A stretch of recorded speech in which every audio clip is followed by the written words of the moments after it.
선지서 변론 증거 45번째 시간입니다. 오늘은 스가랴 2장을 통하여 시온이 노래하고 기뻐할 일, 청량줄에 대해서 변론해 보도록 하겠습니다. 본장은 황폐했던 예루살렘을 청량리를 보여줄 때 하나님께서 친히 불성각이 되시며 그 가운데 영광이 되신다고 하였습니다.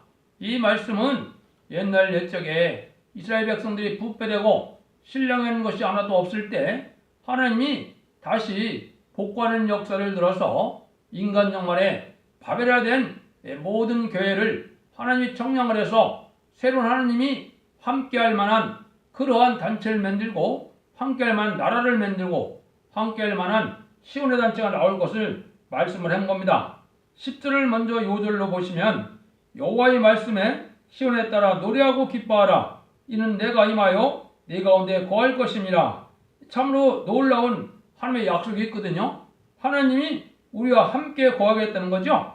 그래서 많은 나라가 여호와께 속하게 된다 이 말인데, 이건 세계통이라는 역사를 하나님이 함께 하심으로 이게 임마누엘의 역사거든요. 임마누엘의 역사로 말미암아 세계통이라서 하나님이 이제 직접 다스리는 나라인데 주님이 만왕의 왕으로 오시는 나라니까 기뻐할 수밖에 없다는 거죠.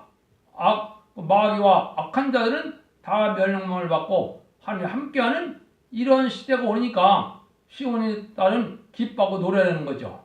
이것이 인간 정말에 우리에게 하나님이 의로를 하시는 말씀인데, 이런 말씀을 하기 위하여 하나님은 역사를 하기 시작하는데 그 역사가 1절부터 시작이 됩니다. 내가 또 오늘 들어본 즉 한 사람이 청량들을 그 손에 잡았기로 네가 어디로 가느냐 물은 즉 내게 대해 말씀하시되 예루살렘을 청량하여 그 장관을 보고자 하노라 할 때 내게 말하는 천사가 나가매 다른 천사가 나와서 그를 맞으며 이르되 너는 달려가서 그 소년에게 고하여 이르기를 예루살렘에 사람이 거하리니 그 가운데 사람과 육축이 많으므로 그것이 성곽 없는 졸락과 같으리라. 여호와의 말씀에 내가 그 사면에서 불성각이 되며 그 가운데 영광이 되리라. 여기 이제 하나님이 놀라운 역사가 뭐냐, 한 사람이 등장하는데 청량줄을 가졌다 이 말이죠. 여기에 이제 큰 의미가 있는 겁니다. 이 청량줄은 다른 줄에 진리를 말씀했는데 청량이라는 것은 누구의 소유인가 정확히 재보는 게 의미가 있는 것이죠. 또 청량은 정확해야 이게 의미가 있는 것처럼 여기서 말하는 청량은 바로 뭐냐, 하나님의 진리로 말미암아 청량함으로 아주 혼선되고 또 속화된 이런 신앙생활을 바른 신앙생활로 청량해 보는 것은 바로 뭐냐, 첫 번째는 하나님의 말씀이다 이 말입니다. 그 말씀은 예언서 계시록을 통하여 하나님은 변론하고 이제 시대적인 이제 사명자를 통하여 온 세상에 알게 하고 그 변론들을 심판하고 그 변론대로 재앙을 내리고 그 변론대로 축복을 주시는데, 그러니까 진리 통일이 되어야 되겠다 이 말이죠. 어느 목사 중심으로 어느 교단 중심으로 어느 교파 중심으로 하는 것이 아니라 하나님은 참다운 진리 중심으로 하는데, 진리를 전할 수 있는 자가 바로 누구냐, 하나님이 쓰시는 하나님의 시대적인 사명이다 이 말입니다. 그래서 이 청량줄에는 의미가 서너 가지가 중요한 의미가 있습니다. 이것은 첫 번째, 하나님은 부패하고 이게 이제 신령한 것이 없는 곳에 다시 이제 청량하는 역사가 있을 때 하나님은 이제 극도로 진리가 혼선되어 있기 때문에 영계가 또한 혼란되어 있기 때문에 특히 말세관이 혼란되어 있기 때문에 말세복음에 대해서 하나님이 청량하는 역사를 했는데, 이것은 하나님의 권리 행사를 받은 종이 진리의 단지를 인정받은 종이 청량하는 것을 뜻한 겁니다. 그래서 진리 통일을 이루는 일인데요. 이거 완전히 예언의 말씀으로 새로운 터를 닦아서 새로운 교회가 일어난다 이 말입니다. 아니 이게 하나님의 놀라운 역사가 진행될 걸 얘기한 거죠. 그 내용이 이제 차차 또 나옵니다. 또 여기서 이제 지대를 청량한다 그랬죠. 그래서 지대를 청량한 것은 완전한 건축이 설립됐을 때 완전히 청량된 설계도가 있어야 완전한 건축을 하는 것처럼 하나님은 이 첫대교의 진리는 조금도 가감 없는 정확한 다른 줄이 있어야 첫대의 새로운 교회가 시작될 것을 보여주는 겁니다. 진리가 혼선되고 진리를 하나님께 인정받지 못하면 하나님은 그 교회를 시온의 무리로 쓰임받을 교회가 되지 못하는 겁니다. 그래서 진리의 해석은 하나님의 성령의 능력으로 온전히 해석할 수 있는 이런 종이 되어야만 이런 청량의 역사가 시작된다는 것을 보여준 겁니다. 그 다음에 이 청량이라는 것은 권리 행사의 이제 시작점을 얘기했는데요.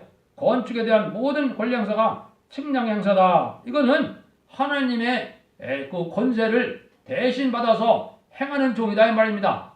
심판주 예수님의 대행자가 되고 진리 하나님의 대행자가 돼서 하나님이 하실 심판의 역사를 이 종을 통하여 한다는데 하는 방법은 말씀드린 것처럼 진리대로 하신다 이 말입니다.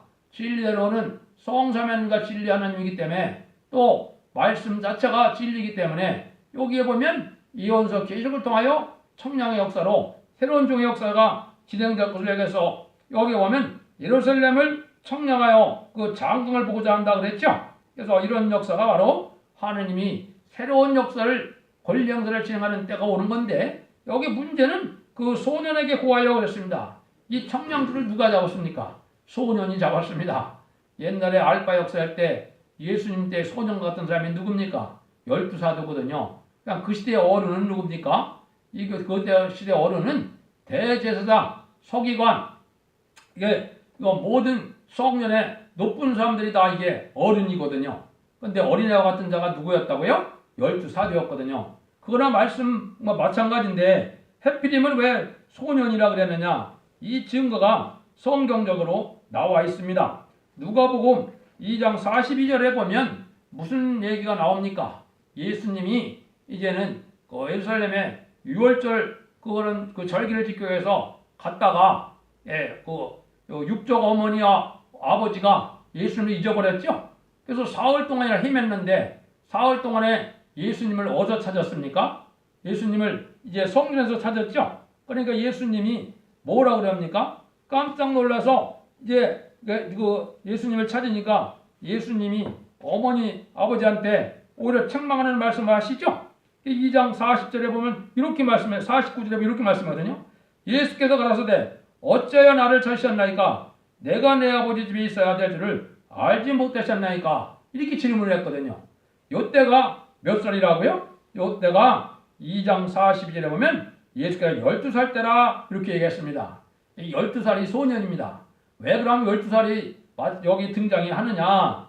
이거는 옛날 예루살렘 성전이나 또 그 회의당에 들어갈 때는 12살이 돼야만 출입을 할 수가 있고 12살이 돼야만 하나님의 말씀을 봉독할 수 있는 자격이 있거든요.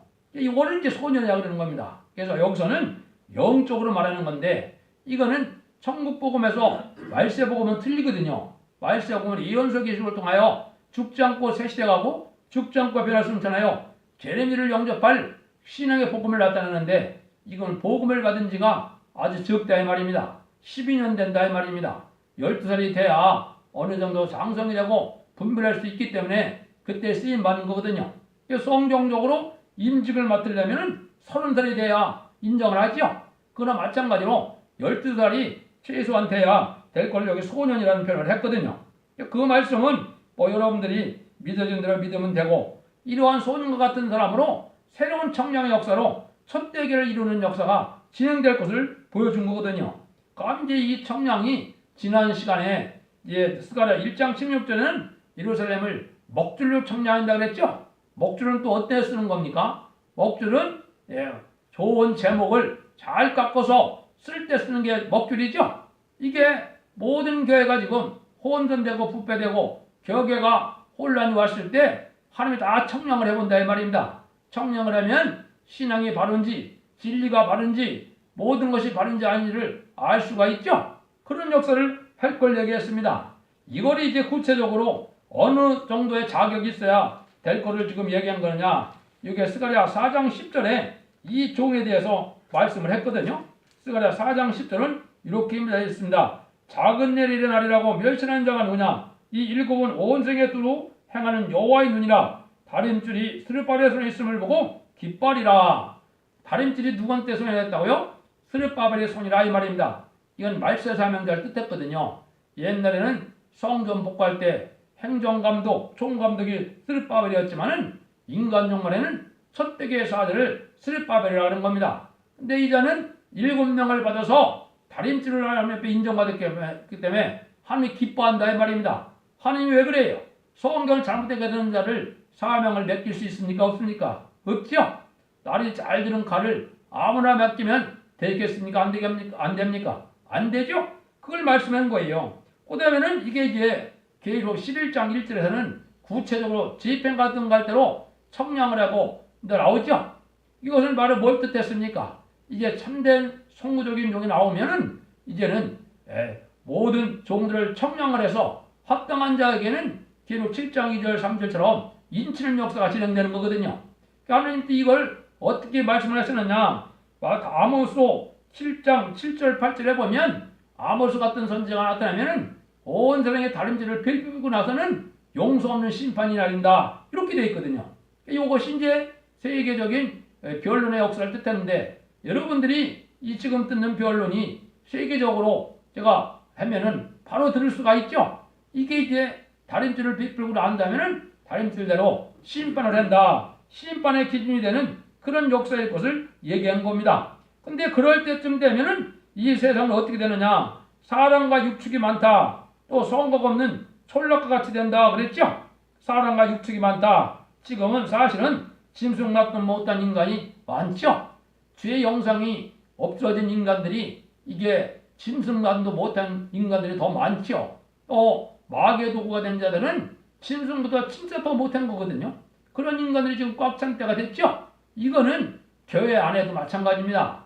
교회 안에도 심령이 바로 되지 못하고 양심이 바로 되지 못하고 정치가 깨끗한 삶을 알지 못하면 그거는 염소의 물입니다. 양떼 물에 염소가 섞여 있거든요.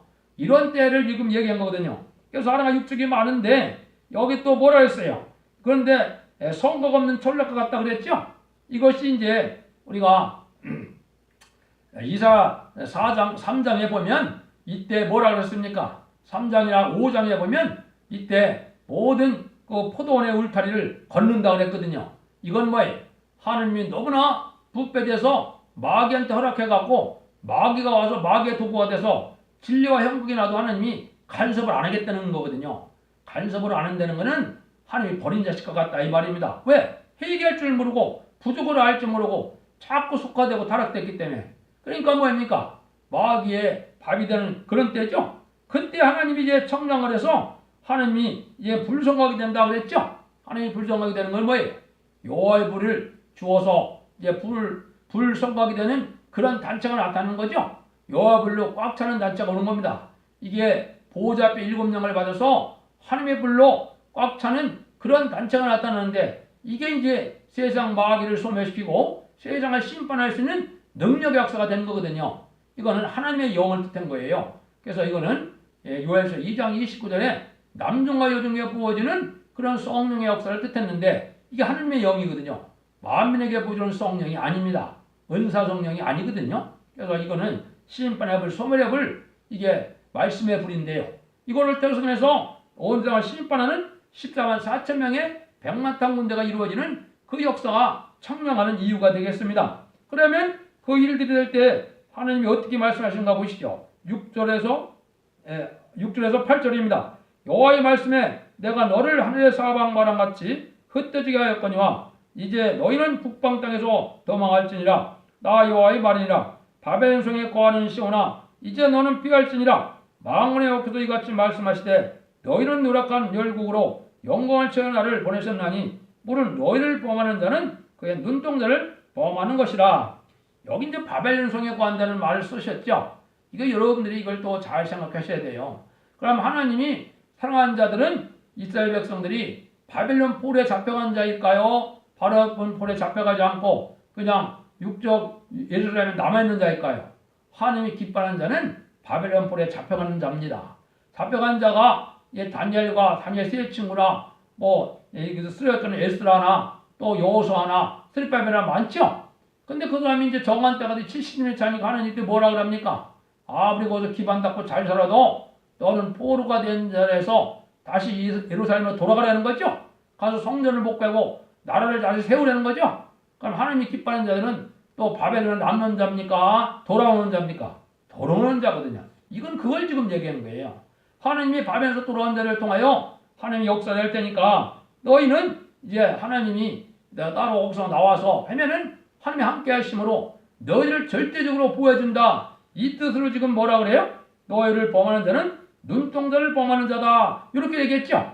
이걸 잘못해서 이걸 육적 이스라엘 백성으로 해석을 하고 있거든요. 지금 교계에서 그 뜻이 아닙니다. 이게 지금 바벨에 대한 신앙 교과에서 이런 기독교에서 하나님이 구별된 삶을 살아가는 새로운 종들을 알고 뽑아내는 역사를 뜻한 거거든요. 이것이 이제 쫓겨난 자가 되고 이것이 하나님의 시온의 무리가 돼서 이들이 하나님이 절대적으로 같이 하심으로 말미암아 전 세계에서 알고를 모으는 역사를 진행할 때 그 선구적인 종들을 그 말씀을 대적하면은 하나님의 눈동자를 보면은 것과 똑같다 이 말이거든요. 이것이 하나님의 역사거든요. 이런 일들이 이제 되어질 것을 여기만 말씀하는 것이 아니거든요. 그래서 하나님이 하시는 말씀은 여러분들이 하는 것처럼 이제는 하나님이 절대적인 능력의 역사가 임하고 권리 형사가 임하는 때이기 때문에 이사야 60장 12절에는 뭐라 했어요? 너를 섬기며 너를 대적하는 자는 진멸하고 파멸시킨다 그랬거든요. 이런 절대적인 역사를 뜻했는데 요게 이사야 3장 8절에도 이런 말씀을 하셨거든요. 뭐라 그러느냐? 예루살렘이 멸망하였고 유다가 엎드려졌으면 그들의 언어와 행위가 여호와를 거스려 그 영광의 눈을 촉범하였습니다. 영광의 눈을 촉범해서 세상에 심판이 온다 이 말이죠. 이 진리를 대적함으로 멸망받을 심판이 온다 이 말이거든요. 그런 일들이 벌어진다는 거거든요. 그래서 이것이 얼마나 절대적이냐 이거를 누가 또 증거를 해놨나요? 이게 사도 바울이 이걸 증거를 해놨습니다. 아마 여러분들 처음 듣는 얘기일 텐데 사도 바울을 이걸 어떻게 얘기했느냐? 고린도전서 2장 15절에 보시면 이 말씀 이런 말씀이 때가 올 거를 말씀을 했습니다. 고린도전서 2장 15절에 보면 이렇게 말씀을 했어요. 신령한 자는 모든 것을 판단하나 자기는 아무에게도 판단을 받지 아니하니라. 하나님이 정한 때 신령한 자가 나타나서 성령 충만한 자가 나타나면은 세상 모든 것을 다 판단할 수 있는 사람이 나왔는데 세상 사람은 그 사람을 판단할 수 없다 이 말입니다. 그러니까 하나님의 대응자니까 판단할 수 없다는 얘기거든요. 이게 하나님의 영계 법칙입니다. 그래서 이것이 하나님이 그런 역사로 진행되기 때문에 이 자들을 이제 몇 사람이라도 이제 단체가 되어서 합법적인 우려하는 단체가 되면 이게 이제 어제 전 시간에 네 공자라는 말 썼죠. 이게 합법적인 성구적인 정도를 뜻했거든요. 이 단체를 하나님이 해야 하면 하나님이 그냥 두지 않는다 이 말입니다. 하나님의 절대적인 역사로 세계 통일의 역사가 이렇게 진행된다 이 말이거든요.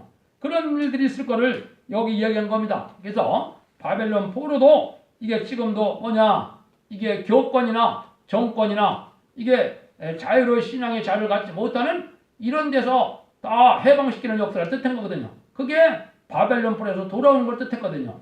바벨론 폴에서 돌아온 자들이 예루살렘 성전을 복구하고 또 이스라엘을 회복시켰던 것처럼 인간 정말에 그러한 바벨론의 이러한 교계에서 새로운 종들이 나타나서 첫대기 역사가 진행될 걸 보여준 거거든요. 그게 이제 9절 11절 하나님은 왜 그렇게 하시느냐 이유가 나와 있거든요. 내가 손을 그대로 위에 움직인즉 그들이 자기를 섬기던 자에게 노랫거리가 되리라 하셨나니 너희가 망군의 경단을 보내시느라 알리라. 여호와의 말씀에 시간에 따라 노래하고 기뻐하라. 이는 내가 임하여 네 가운데 거할 것임이라. 그날에 많은 나라가 여호와께 속하여 내 백성이 될 것이요 나는 네 가운데 거하리라. 네가 망군의 여호와께서 너를 보내신 줄을 알리라. 이것이 보면 이제 이사야 8장처럼 임마누엘의 역사가 세계 통일하는 역사가 온다 이 말입니다. 이 시온의 무리는 하나님이 함께해서 하나님이 역사하는 거기 때문에 세상 권세가 이 사람들을 당하지 못하죠. 그러니까 이때가 되면은 여기 뭐래? 많은 나라가 여호와께 속한다 이렇게 나와 있죠. 이게 뭐예요? 전 세계에서 하나님의 택한 종들과 백성들이 한 곳으로 모여드는 역사가 있다 이 말이에요. 그래서 세계 통일을 하는 그런 역사가 임함으로 이게 완전한 에덴 동산의 회복돼서 새 시대가 올 걸 얘기한 거거든요. 이런 것이 하나님이 함께한다 이 말이거든. 하나님이 함께한 것은 뭡니까? 이 하나님이 이제 이사야 40장에는 이스라엘의 왕이라고 그랬죠. 실제는 누가 왕이 됩니까? 예수님이 천상천하의 만왕의 왕이 되셔서 이 세상을 다스리는 시대가 오는 거죠. 이때 하나님이 우리와 함께하는 것과 마찬가지입니다. 주님이 우리와 함께 거하기도 하시거든요. 그럼 주님이 이제 왔다 갔다 하시기도 했지만은 이렇게 가짜의식도 하고 이제 천년왕국이 끝나서 무궁세계에 가면 진짜 하느님 보좌 앞에 가서 우리가 같이 살 수 있는 그런 때도 오는 거거든요. 그 일들을 얘기한 거거든요. 이거는 이제 성경에 전체적으로 다 나와 있는 겁니다. 그래서 1차적으로는 성대나라가 이 지상평화왕국으로 이루어지고 2차적으로는 백보자 심판 후에 이제 무궁세계에서 다시 이루어지는 겁니다. 그때 하느님과도 동고동락한다는 거, 이건 상상할 수 없는 축복이거든요. 천지를 점령하신 천지의 대주인 하느님이 어떻게 인간과 동고동락하는다 이 말입니까? 이게 하느님의 사랑의 극치거든요. 하나님이 원하는 자고 정직한 자 합당한 자에게 왕권을 주시고 또 영원히 같이 해서 복락을 누리게 하시겠다는 뜻이거든요. 참 이게 인간이 형할 수 없는 그 사랑인데 이상을 아는 자가 세상에 얼마나 되겠습니까? 이거를 알아야 하나님의 사랑의 깊이를 아는 거거든요. 그런 일들을 한다 이 말이에요. 그래서 하나님께서 이제는 함께함으로 우리를 압박하던 자를 오히려 정복하고 세대를 이룬데 지금은 미미한 단체고 하나님의 종들은 시련과 연단을 많이 받지만은 우리 압박하던 자들을 하나님이 멸망시키겠다가 온다 이 말이거든요. 기독교를 가장 압박하는 자가 누굽니까? 이게 뭐 이슬람교에도 그렇겠지만은 강한 이방은 무신론 공산주의 사상 공산 세력이거든요. 이런 자들 하나님이 심판할 때가 온다 이 말입니다. 그러니까 공산당을 용납하고 공산당을 좋아하는 것은 제가 누구든지 강조하지만 엄청난 죄입니다. 이것이 한국이 지금 그런 시대가 왔는데 그게 바로 쭉정이들이 하는 일이거든요.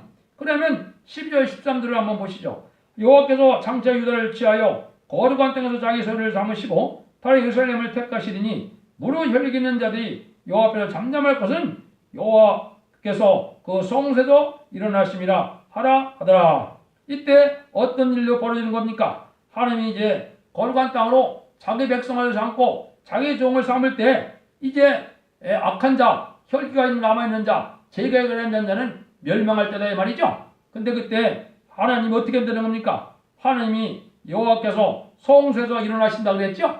하나님이 일어나신다는 겁니다. 참 놀랍죠?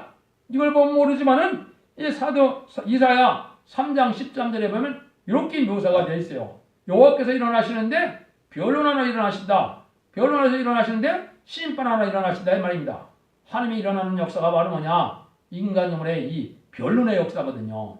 변론에서 이 세상을 다 쳐내고 변론대로 심판을 하고 변론대로 새 시대의 축복을 하고 변론대로 변화성전에서 세세 왕국을 축복하고 준다는 그런 일이 벌어질 것을 얘기한 거거든요. 그래서 이것이 하박국 2장 20절에도 보면 하나님은 성전에 계시니 잠잠하라 이런 말씀을 하셨고 또 미가서 1장 2절에서도 하나님께서 성전에서 역사한다 이런 말씀을 하셨거든요. 이 말은 뭐예요?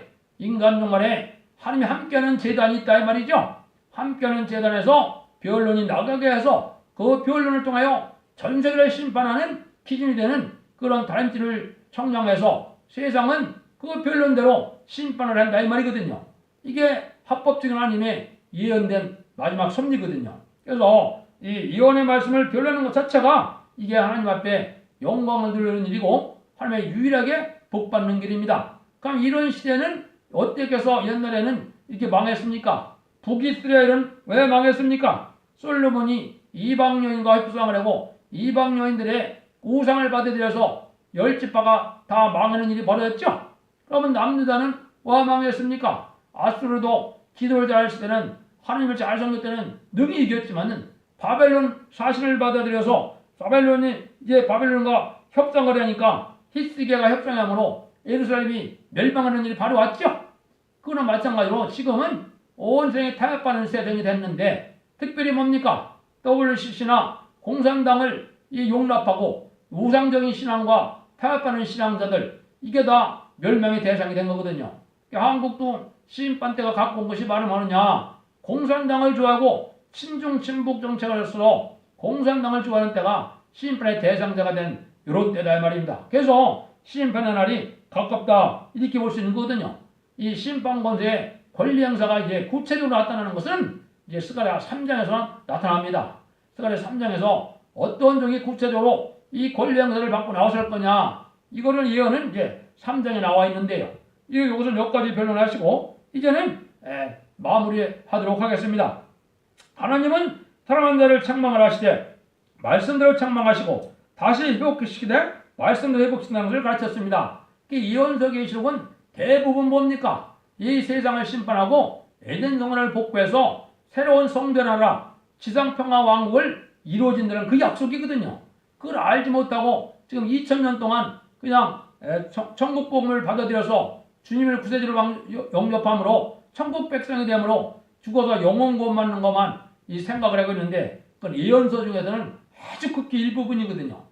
예언서 대부분이 95% 이상이 다 재림의 주가 와서 세상을 심판하고 에덴 동산을 회복시켰다는 그 내용이거든요.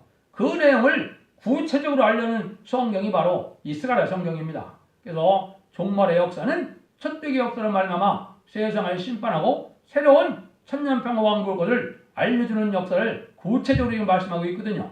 이제 3장, 4장, 5장, 6장까지 가면 이것이 어떤 종이 어떻게 나타나서 어떤 역사를 하느니 그런 역사를 할 것을 말씀하신 거거든요.